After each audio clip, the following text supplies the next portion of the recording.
Antara paparan menarik hari ini, PAS akui Syahidan bukan calon pilihan. PAS mahu Anwar sertai partinya. Selepas amanah, kini muda pula bantah pengampunan Najib. Perdana Menteri nyatakan tidak goyah dengan agenda jatuhkan kerajaan.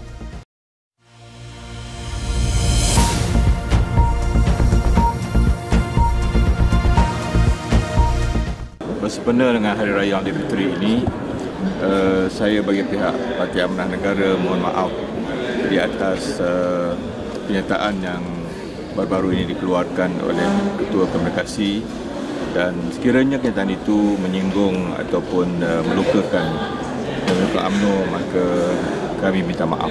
Parti Amanah Negara secara terbuka memohon maaf kepada UMNO berhubung kenyataan pengarah komunikasinya Khalid Samad agar yang di-Pertuan Agong Al-Sultan Abdullah Riayatuddin Al-Mustafa Bilal Shah menolak permohonan pengampunan bekas Perdana Menteri Najib Razak.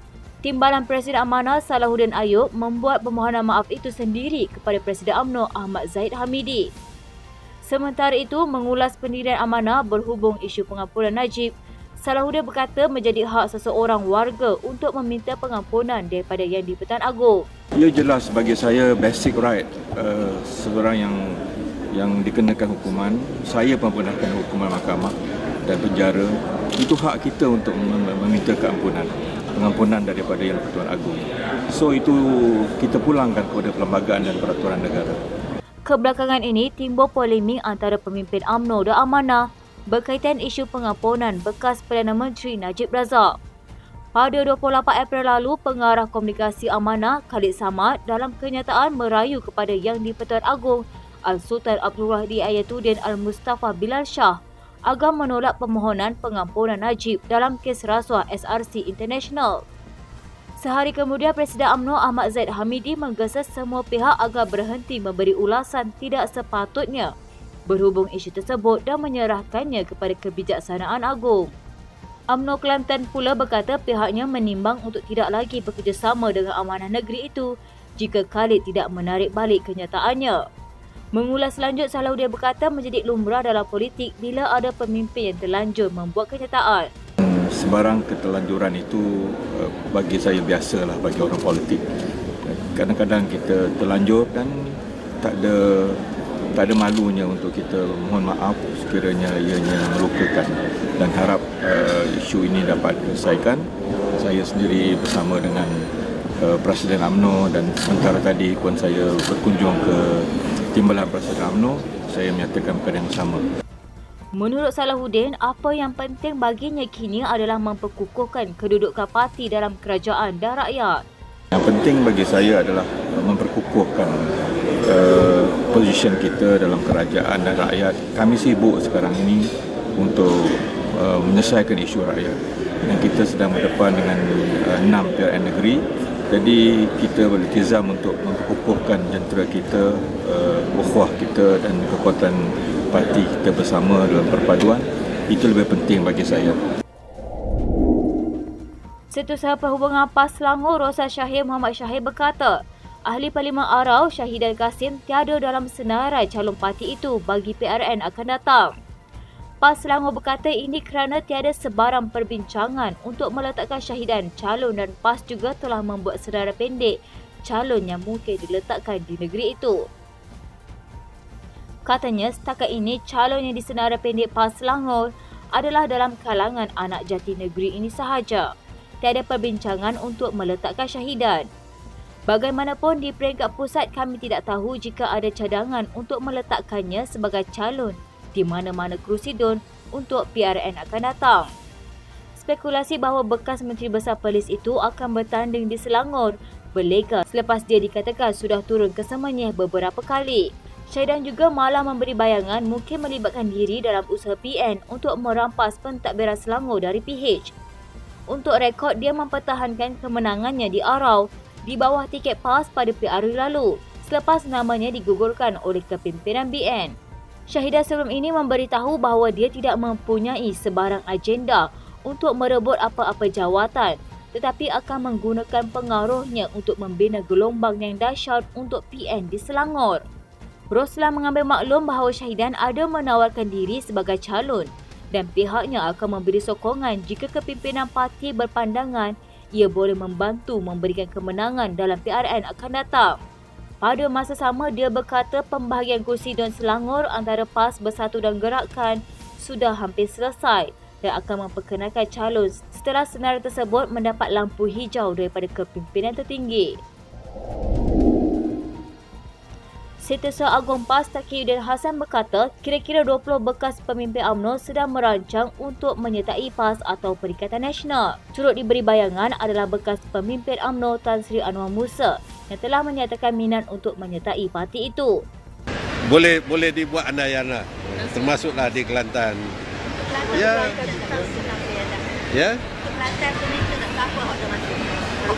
Kita dalam proses untuk menyelaraskan kemasukan ini. Dia sekarang ni musim raya ni duk sibuk raya lagi. Mungkin tak jadi bahan berita kot. Anwar merupakan ahli parlimen Ketere selama 3 penggal sebelum digugurkan sebagai calon pada PRU ke-15 oleh Presiden UMNO Ahmad Zahid Hamidi. Sebelum itu lagi, Anwar memang dilihat sebagai antara pemimpin UMNO yang cenderung untuk meneruskan kerjasama dengan PAS dan Bersatu. Pada Disember lalu, dia dipecat dari UMNO atas sebab mencemuh parti dan berkempen untuk parti lain pada PRU itu. Sementara itu, Taqiyuddin berkata tawaran untuk bertanding sebagai calon PN dan PRN bergantung kepada keadaan semasa. PRU 15 dulu kita adakan macam Datuk Sri Syahidan, Datuk Sri Ismail Muttalib, kan? Mereka-mereka ni diberikan kerusi. Begitu jugalah untuk PRN ni saya pasti akan ada. Jawatan Kuasa Eksekutif Pusat Parti Ikatan Demokratik Malaysia Muda berkata parti itu akan menentang sebarang usaha ke arah pengampunan terhadap Najib. Selepas Parti Amanah, kini Muda pula menyatakan pendirian supaya lembaga pengampunan menolak permohonan pengampunan yang dikemukakan ke atas bekas Perdana Menteri Najib Razak. Jawatan kuasa itu, Muda menyifatkan Najib sebagai seorang kleptokrat yang telah membawa kesusahan kepada negara dan pengampunan terhadapnya akan memberi mesej yang salah kepada rakyat Malaysia. Katanya, adakah rakyat biasa yang didapati bersalah atas jenayah yang sama? Adakah mereka juga akan diberi keistimewaan ini? Pengampunan ke atas Najib tak kala dia baru sahaja menjalankan hukuman akan membawa mesej bahawa mana-mana individu berpengaruh mempunyai hubungan kuasa tidak perlu gusar dengan undang-undang. Ini bercanggah dengan prinsip rukun negara iaitu kedaulatan undang-undang. Najib kini sedang menjalani hukuman penjara 12 tahun selepas disabit bersalah atas tuduhan pecah amanah jenayah, pengubahan wang haram dan salah guna kuasa melibatkan 42 juta ringgit dana SRC International. UMNO yang kini menjadi parti penting dalam pentadbiran Perdana Menteri Datuk Seri Anwar Ibrahim telah memfailkan petisyen untuk memohon pengampunan terhadap Najib. Tindakan itu memberi tekanan kepada Anwar yang turut berada dalam lembaga pengampunan atas kapasitinya sebagai menteri yang bertanggungjawab terhadap wilayah persekutuan yang akan menasihati Yang di-Pertuan Agong berhubung permohonan itu. Mengulas lanjut, Muda berkata pihaknya akan terus memerangi mana-mana pihak yang mahu menyelamatkan kleptokrat.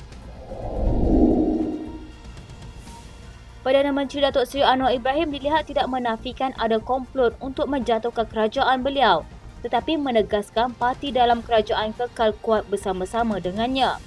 Anwar menyatakan beliau tidak goyah dengan sebarang komplot yang dikatakan untuk menjejaskan kestabilan pentadbirannya seperti yang dibuat oleh pengigau yang tidak sepatutnya dilayat. Kita kukuh dia. Kalau dia tak ada komplot, kita jawab. Dia jalankan tugas dia. Kita jangan tulah keadaan. Dia tiap bulan dia ada strategi. InsyaAllah akan yang ada langkah dan cukup kuat. Yang penting PH, PN, GPN, DRS termasuk yang lain barisan ada yang masuk, tapi yang cukup komitmennya cukup jelas. Anwar berkata kerajaannya komited untuk memberi fokus dan menunaikan janji serta berkhidmat kepada rakyat. Jadi tuju kerja dengan layan menegak. Khabar angin berkenaan komplot untuk menjatuhkan kerajaan menerusi perletakan jawatan sejumlah ahli parlimen kerajaan lalu menyebabkan pilihan raya kecil diadakan mula muncul akhir bulan lalu. Ahli parlimen kerajaan ini didakwa akan bertanding semula di kerusi mereka di bawah tiket PN. Dikatakan mendapat sokongan pemimpin PN, khabar angin ini turut muncul di tengah rasa tidak puas hati dalam UMNO terhadap kepimpinan Timbalan Perdana Menteri Ahmad Zahid Hamidi. Minggu lalu, Zahid memberi jaminan akan mempertahankan kedudukan kerajaan dengan memastikan tiada ahli parlimen daripada BN yang akan keluar parti. Sekian rentasan di TV pada hari ini. Jangan lupa follow Facebook Malaysia Deadline dan YouTube Deadline TV. Dapatkan info terkini di Facebook serta YouTube di TV.